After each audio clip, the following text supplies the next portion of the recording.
Bonjour à tous, dans cette vidéo, je vous propose de travailler sur un sujet de dissertation tombé à l'examen du bac lors de la session 2022. Les pratiques artistiques transforment-elles le monde?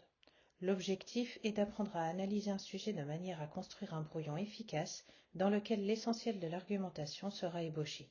De cette manière, rédiger au propre ne sera plus qu'un approfondissement de tout ce qui aura été préparé avant. J'espère que tout cela vous aidera à aborder sereinement et efficacement votre épreuve de philosophie. Maintenant, si vous êtes prêts, commençons. D'abord, il faut s'occuper de repérer le vocabulaire. N'oublions pas que la philosophie commence par la définition des concepts, alors plus on trouve de vocabulaire exploitable, plus on a d'occasion de montrer la complexité du sujet et par conséquent de justifier la nécessité d'argumenter. En effet, le sujet de dissertation se présente presque toujours sous la forme d'une question simple à laquelle vous serez tenté de répondre par oui ou par non. Mais il ne faut pas tomber dans le piège. Vous devez montrer que le sujet pose problème et que vous ne pouvez donc pas répondre à cette question. Vous ne pouvez qu'argumenter dans l'espoir de régler le problème que vous aurez identifié. Mais ne brûlons pas les étapes.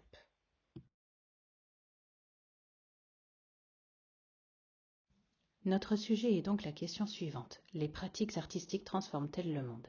Si vous trouvez ce sujet déstabilisant, rassurez-vous, c'est normal. Éventuellement, demandez-vous pourquoi immédiatement. Pour ma part, le terme qui rend le sujet difficile est le mot pratique.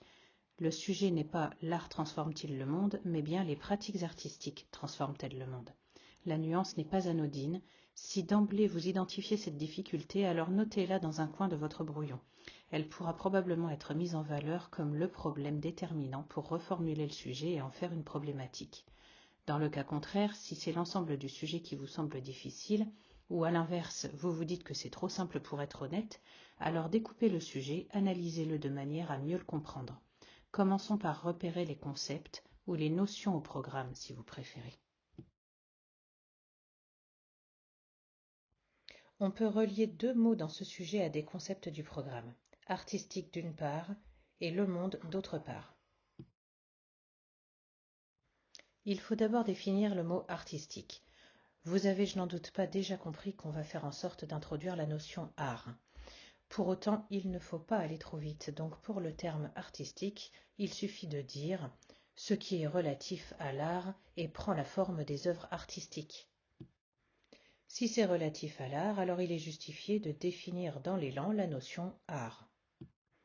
À savoir, l'art est une technique de création fondée sur l'esthétique ou l'expression de l'individualité de l'artiste qui suscite des sentiments chez le spectateur et qui a pour caractéristique de survivre à son auteur. Mais l'art se distingue des arts, au sens de l'artisanat, qui désigne l'ensemble des techniques de production d'artifice. Je comprends donc d'autant mieux à quel point il va falloir que j'aborde cette notion, même si je sais qu'elle est tributaire du terme pratique. Venons-en ensuite au terme monde. Sous cette forme, il n'est pas présent dans le programme. Je dois donc trouver le moyen de créer un lien logique avec le vocabulaire du programme pour être sûr de mobiliser des connaissances. Si je trouve un synonyme, c'est encore plus facile. Le monde n'est autre que ce que je considère comme le réel ou encore la réalité. Je peux donc commencer par définir ce qu'est le réel. Il désigne ce qui existe en tant qu'il fait l'objet de perception, d'expérience et qui constitue une ressource d'objets de connaissance pour la raison. Mieux encore, pour approfondir cette analyse, je peux aussi me servir d'un élément de la définition précédemment énoncée pour introduire un nouveau concept avec lequel je pourrais peut-être construire plus facilement mon argumentation. Ici, je me sers de l'idée selon laquelle le réel est objet de connaissance pour la raison, pour introduire l'idée de conscience, qui est une forme de connaissance. Ainsi, je peux aller jusqu'à introduire la notion d'existence et plus précisément d'existence humaine, dans la mesure où elle est caractérisée par la conscience du réel et donc sa connaissance. L'existence humaine peut se définir de la manière suivante. Elle se caractérise par la pensée réfléchie, aussi appelée la conscience, qui permet à l'homme non seulement d'exister comme n'importe quel autre être vivant, en soi, mais également de savoir qu'il existe, donc pour soi. Cela lui permet notamment de prendre de la distance par rapport à ses actes, tandis que les animaux ne vivent que dans l'immédiateté. Vous l'aurez compris, c'est surtout la dernière partie de cette définition qui nous permet de faire le lien avec la connaissance du réel. Voyons maintenant ce que l'on peut faire des autres termes du sujet, pratique et transforme-t-elle. Au premier abord, le mot pratique évoque effectivement l'action de création, ce qui est un bon début, tandis que l'utilisation du verbe transformer n'est pas forcément encourageante. Alors, quoi faire de tout ça? Déjà, si vous ne pouvez pas le relier aux notions du programme, ayez le réflexe de réfléchir à ce que vous pouvez exploiter dans la liste des repères au programme. Mais en admettant que vous n'ayez pas les ressources pour prouver que vous avez bien tout le vocabulaire en tête, vous devez au moins vous poser des questions. Oserais-je dire, vous devez au moins problématiser. Sachez qu'il vaut mieux poser des questions auxquelles vous ne pourrez pas répondre, plutôt que de passer sous silence ce qui doit permettre de valider des points de problématisation. Chaque élément du sujet doit être considéré comme un indice, et votre sujet est comme une énigme à résoudre. La pire erreur à commettre serait donc de ne pas se poser de questions en prenant tout pour acquis. La pratique implique la dimension concrète de l'art et la transformation indique qu'il y a un avant et un après. Si vous percevez ça, vous avez déjà fait un pas décisif. Pour autant, il ne faut pas s'arrêter là. Le mot pratique au pluriel désigne ce qui est relatif à la pratique. Or, la pratique se définit comme ce qui fait l'objet d'une expérience qui est établie par l'action, qui peut valoir comme preuve, ce qui est de l'ordre des faits, de la particularité. Le côté concret de la pratique, la dimension active qui l'accompagne, peut s'approfondir davantage avec l'introduction d'autres concepts comme le travail et la technique. En effet, à partir de l'idée d'expérience dans la définition de la pratique, je peux penser à l'expérimentation et donc faire le lien avec la technique. Or, la technique sert toujours quelque chose, le travail, voire même elle constitue un travail à part entière. Voilà comment on pourra les définir. Le travail est l'action de transformation d'un matériau naturel en un objet artificiel pour l'adapter à ses besoins. Et la technique est la détermination des moyens et méthodes par lesquels parvenir à un but prédéterminé. Et ça a du sens par rapport à l'art dont il est question dans le sujet. Créer nécessite forcément de mettre en œuvre une certaine technique et la création en elle-même est un investissement de temps et d'énergie de la part de celui qui l'accomplit, donc c'est bien une forme de travail. Et ce qui s'exprime dans l'artiste et le pousse à créer est comparable à un besoin, sauf qu'il s'inscrit davantage dans le domaine de la psychologie que dans celui de la survie physique. Pour approfondir cette analyse, je peux également problématiser en opposant d'autres termes qui me permettront de préciser celui auquel je m'intéresse. Ici, ce qui est en pratique s'oppose à ce qui est en théorie. À ce stade, je ne sais pas si je me servirai de tout, mais toutes les idées sont bonnes à prendre. Je collecte les indices, même si je sais que tous ne seront pas déterminants dans la résolution de mon énigme. En théorie désigne donc ce qui est de l'ordre de la connaissance, du savoir, qui est démontré mais pas prouvé. J'en viens à l'idée de transformation. Qu'est-ce que je vais bien pouvoir faire de ça? Eh bien, je vais procéder de la même manière que pour les pratiques juste avant. Je vais associer ce terme à du vocabulaire que je connais et que je maîtrise et qui est au programme. D'abord, les synonymes. La transformation est synonyme de changement et en philosophie, tout changement est aussi une forme de mouvement. Qu'est-ce que je peux déduire de ça? Eh bien, comme je l'ai déjà évoqué précédemment, l'idée commune à tous ces termes est celle de la différence, car la transformation est le processus qui sépare l'avant de l'après. La différence ou encore la distinction est présente dans la liste des repères et peut se définir ainsi. Elle est ce qui permet de distinguer deux choses ou deux personnes, ce qui souligne le caractère unique. D'autre part, s'il y a un avant et un après, je peux trouver d'autres termes associés. D'abord, le temps. En effet, tout changement s'inscrit dans le temps et matérialise les modalités du temps, que sont le passé, le présent et le futur. Ainsi, le temps, lorsqu'il est physique, est mesurable ou observable par le biais du changement. Il sollicite donc les perceptions sensibles. Le temps se pense dans ses différentes modalités que sont le passé, le présent et le futur. Lorsqu'il est psychologique, il devient une réalité subjective telle qu'une durée est perçue de différentes manières selon le sujet et ses déterminations. Mais il y a autre chose d'important dans ce cas. Qu'est-ce qui existe avant et qu'est-ce qui existe après? L'idée du changement est également une remise en question de l'idée de nature véritable d'une chose au sens de l'essence. La nature est donc dans ce cas synonyme d'essence pour désigner ce qui définit véritablement un sujet ou un objet. Nous arrivons à une étape décisive, celle qui déterminera si oui ou non vous allez réussir à correctement reformuler le sujet pour en faire une problématique tout en évitant le piège classique de la confusion entre les deux qui se termine presque toujours par un plan en deux parties avec la première qui répond oui à la question du sujet et la deuxième qui répond non. Parfois, certains se risquent à rédiger une sorte de troisième partie qui prétend être une synthèse et essaie de faire passer le tout pour un plan dialectique, mais sans véritablement y parvenir. Gardez à l'esprit que ce n'est pas sur le sujet que vous argumentez, mais sur la problématique issue du sujet, même si en principe on attend de vous une réponse au moins partielle à la question du sujet dans la conclusion de votre dissertation. Cette étape décisive est donc l'identification du problème, parce que oui, il faut bien en faire quelque chose de toute cette analyse qu'on vient de faire. Une fois que tous les termes du sujet sont définis et que j'ai fait le point sur tout ce que je peux potentiellement exploiter à un moment donné, je dois me rappeler que tout repose sur la dimension implicite du sujet. Or, qu'est-ce qui est implicite dans ce sujet? Qu'est-ce qui est sous-entendu et fait que je dois me méfier de cette simplicité apparente?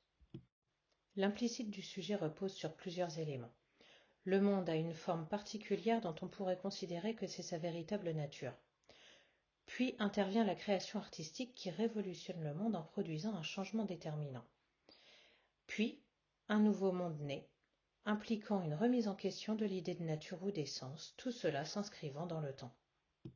C'est à partir de ces éléments que je dois trouver le truc qui cloche, l'obstacle qui justifie que je ne puisse pas répondre immédiatement à la question du sujet, parce que quitte à donner une réponse à cette question, je veux faire les choses bien.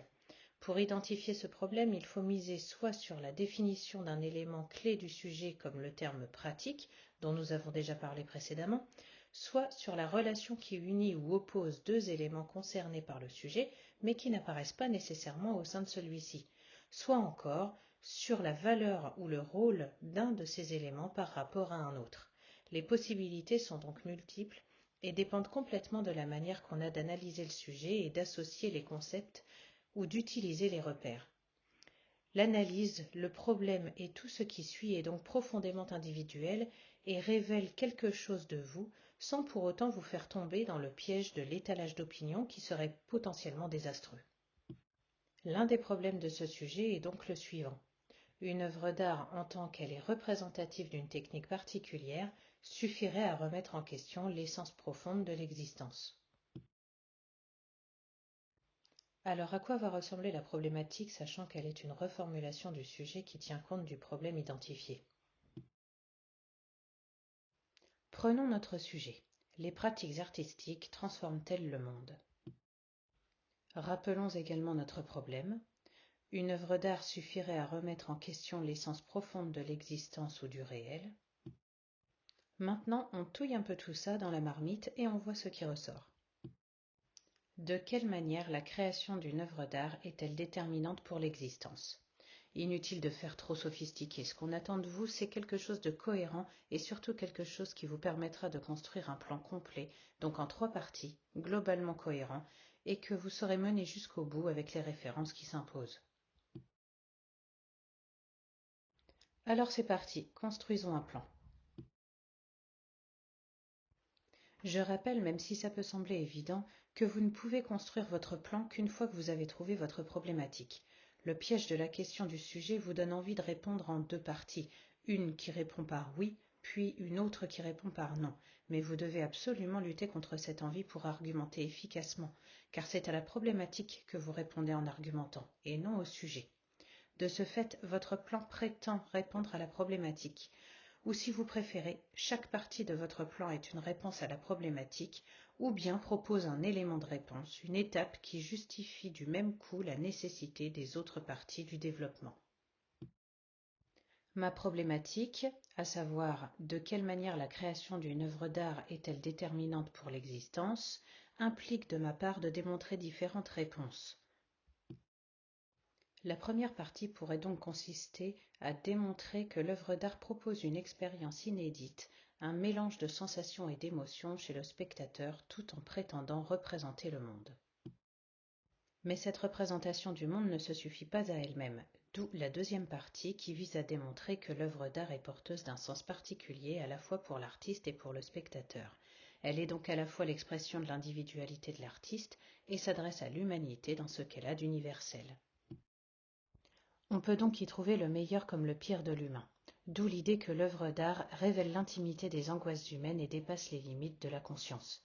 Ces trois processus liés à l'expérience artistique constituent une transformation, sont porteurs de changements déterminants pour l'existence de celui qui la vit. Quand les principaux arguments sont enfin formulés, il ne reste plus qu'une seule chose à anticiper au brouillon, les références. Les connaissances qu'il faut mobiliser dans la dissertation prennent plusieurs formes, notamment celles des notions ou concepts à définir, mais celle qui vous rapportera également des points non négligeables est celle qui consiste à montrer ce que vous avez retenu des cours de philosophie.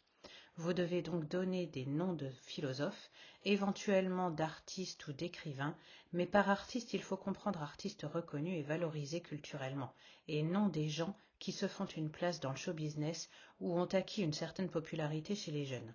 Ceux-là n'appartiennent pas à la culture générale prônée par l'éducation nationale et ne peuvent donc pas donner de valeur à vos arguments. En d'autres termes, je veux dire la chose suivante.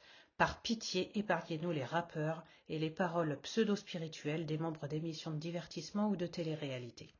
Dans la mesure où on ne peut jamais vérifier dans quel contexte les propos sont développés, cela ne peut pas être considéré comme une référence. Gardez à l'esprit qu'une référence est un repère historique. Celui ou celle que vous nommez dans votre copie doit donc avoir marqué l'histoire dans son domaine en particulier.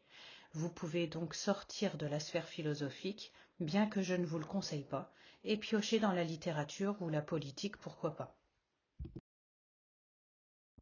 Revenons-en à notre sujet et surtout reprenons à partir de la problématique.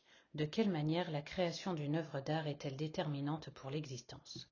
Concernant notre première partie et par rapport aux références que moi-même je propose à mes élèves, il serait possible d'utiliser Platon.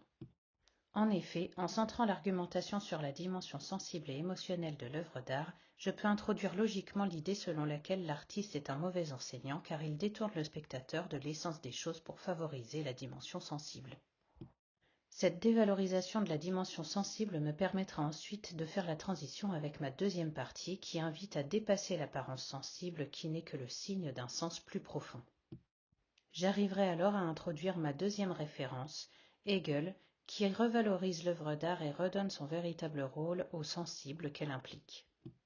Pour la troisième et dernière partie de mon argumentation, je n'aurai qu'à approfondir cette idée du sens profond de l'œuvre d'art qui révèle quelque chose de l'artiste et provoque quelque chose d'unique chez le spectateur.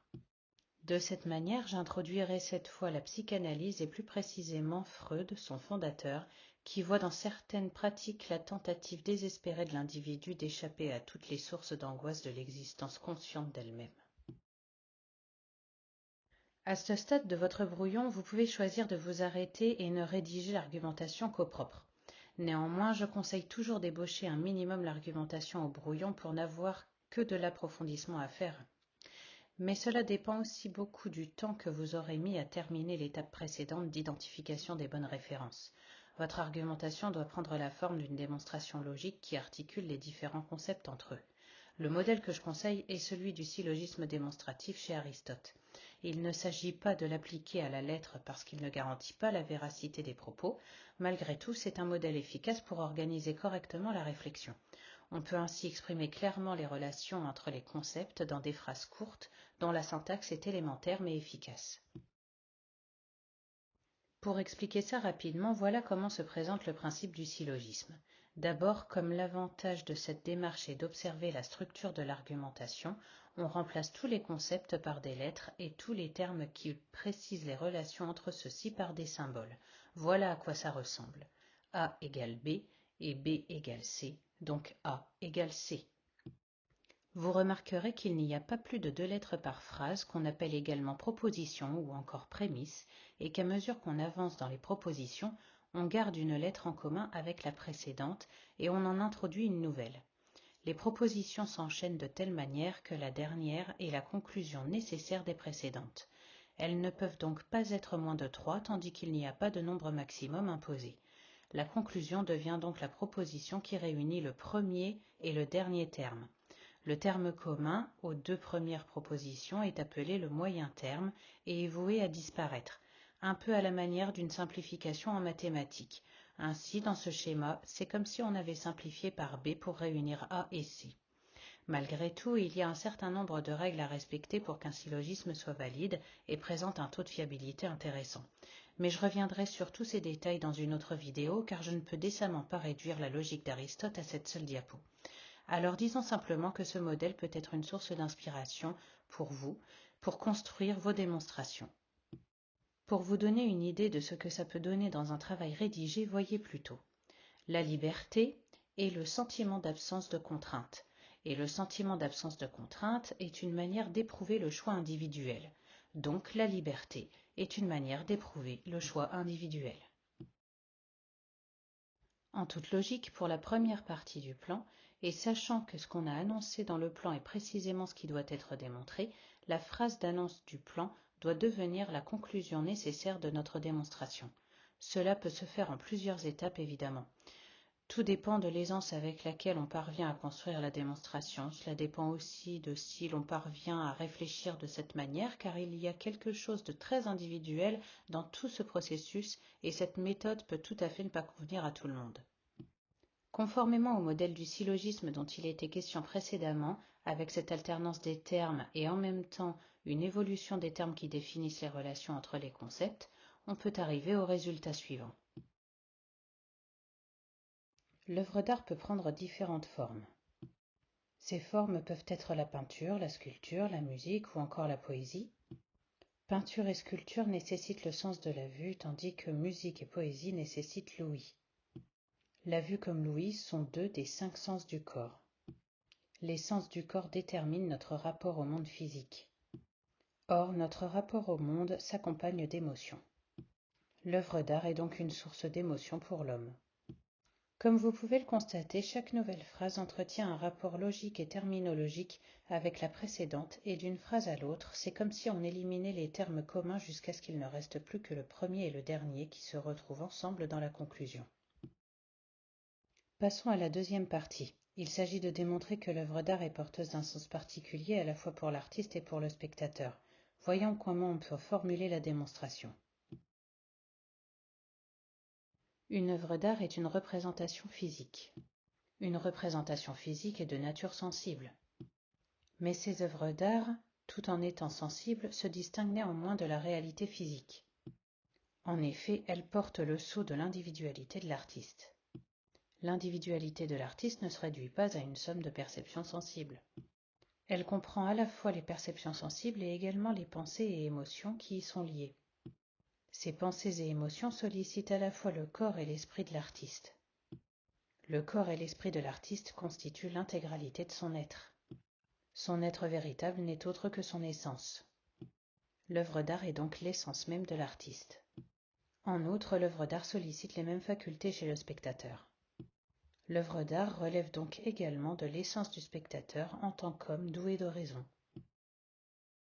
Pour terminer, voici ce qu'on peut construire pour démontrer en troisième partie que l'œuvre d'art révèle l'intimité des angoisses humaines et dépasse les limites de la conscience.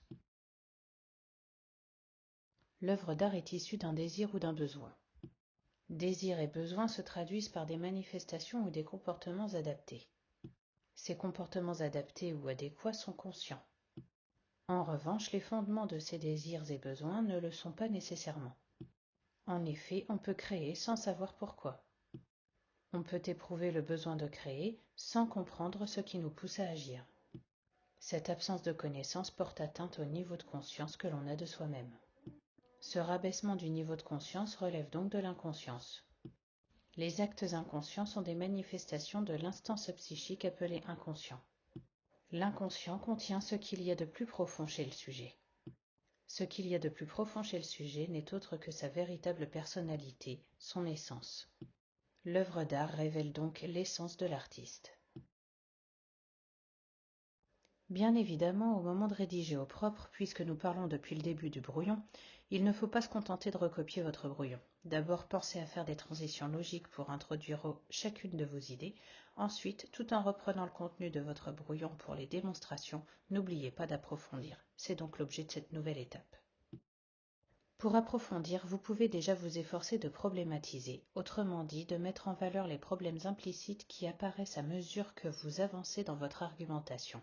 Encore une fois, vous pouvez vous contenter de poser des questions, au style direct ou indirect, peu importe.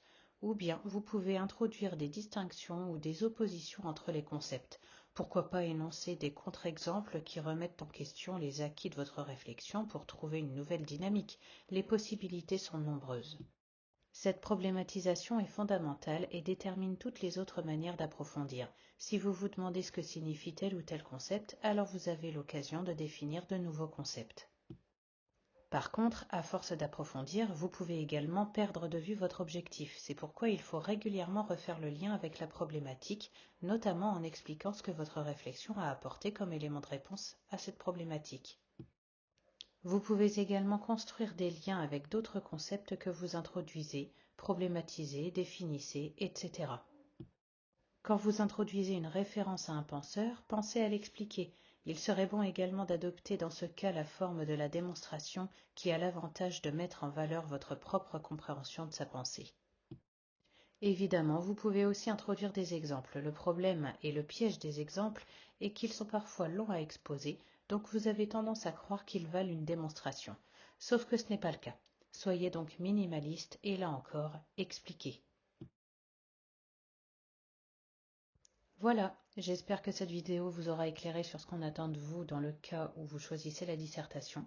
Je persiste à vous conseiller de faire abstraction des modèles de plan dans la mesure où c'est moins important que le fait de trouver divers arguments que vous réussirez à articuler de manière cohérente. Misez tout sur les démonstrations, les références et la problématisation. Acceptez l'idée que rien n'est réellement approfondi tant que vous n'avez pas problématisé tout ce que vous avancez et surtout justifié tout ce que vous énoncez. Maintenant, lancez-vous et à bientôt.